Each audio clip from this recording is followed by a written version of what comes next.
बिस्मिल्लाहिर्रहमानिर्रहीम। अस्सलाम वालेकुम व्यूअर्स, कैसे हैं आप लोग। वेलकम इन देसी खट्टा मीठा चैनल। और आज हम बनाने जा रहे हैं इमली आलू बुखारे की चटनी और शरबत, वो भी गुड़ के साथ। और इमली ली है हमने 100 ग्राम और आलू बुखारा लिया है हमने 50 ग्राम। इनको हमने रात को ही पानी में भिगो के रख दिया था और इनकी गुठलियाँ निकाल ली हैं हमने, ये बहुत ही सॉफ्ट हो चुकी हैं।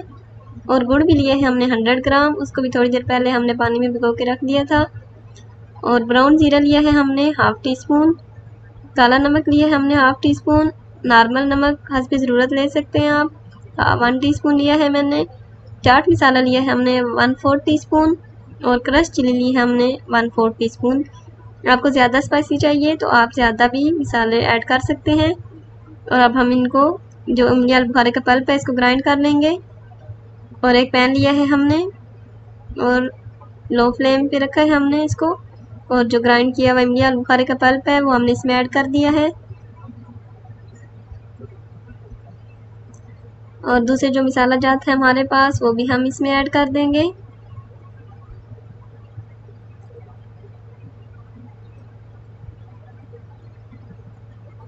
तो ये बहुत ही अच्छी और मज़ेदार चटनी बनती है, खट्टी मीठी। और जो गुड़ हमने भिगो के रखा हुआ था वो भी हमने इसमें ऐड कर दिया है।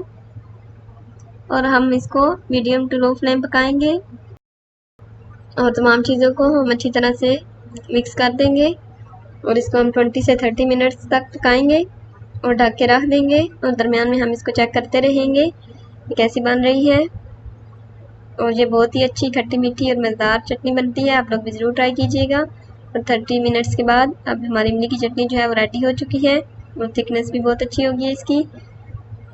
और नगट्स और समोसे पकौड़े, दही भल्ले, चाट पे डाल के खा सकते हैं, बहुत ही अच्छा टेस्ट आता है। और इसी से 1 टेबल स्पून लेके हम 1 गिलास पानी में ऐड करके थोड़ी सी शुगर ऐड करके इसका शरबत भी बना के पी सकते हैं, बहुत ही अच्छा और ठंडा होता है। और एक कंटेनर में डाल के हम इसको फ्रिज में रख सकते हैं, 2 मंथ तक ईज़िली यूज़ हो सकती है ये। और इसी मैसेज के साथ इस रेसिपी का इख्तिताम करती हूँ कि दूसरों के बारे में अपनी सोच को पॉजिटिव रखें, अच्छा सोचिए और अच्छा बोलिए।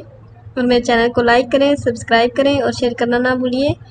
और अल्लाह आप सबको अपने ज़ुबान में रखे, अपना ख्याल रखिए। अल्लाह हाफिज़।